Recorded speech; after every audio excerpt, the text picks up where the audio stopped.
If you want to record a voiceover in CapCut, you're in the right place.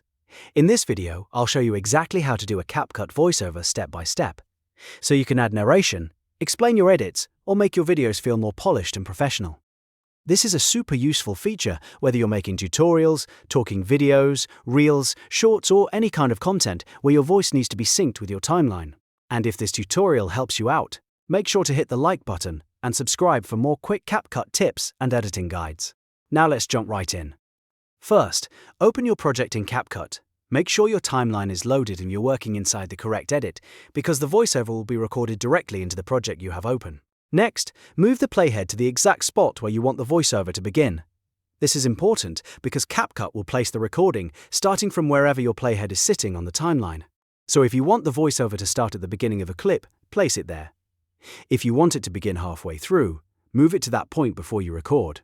Once your playhead is in position, look at the toolbar just above the timeline. You'll see a microphone icon there, and that is the voiceover button. Click that microphone icon to open the voiceover tool. After that, CapCut will give you a few recording options. Here, you can choose your input device, which is especially helpful if you have more than one microphone connected. Select the microphone you want to use so CapCut records from the correct source. You can also adjust the volume if needed, so your voice comes through clearly and at the right level.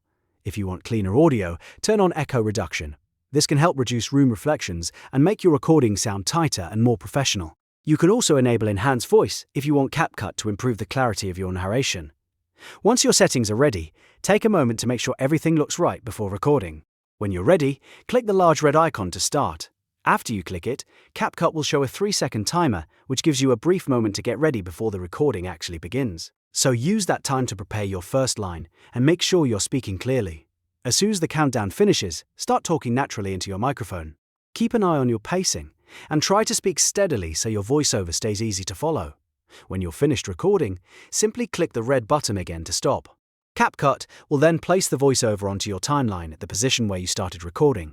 From there, you can listen back, trim it if needed, and line it up with your video clips. And that's all it takes to do a CapCut voiceover. It's fast, simple, and a great way to add your own voice to any project. If this video helped you, don't forget to like, subscribe, and turn on notifications for more CapCut tutorials and easy editing tips. Thanks for watching, and I'll see you in the next one.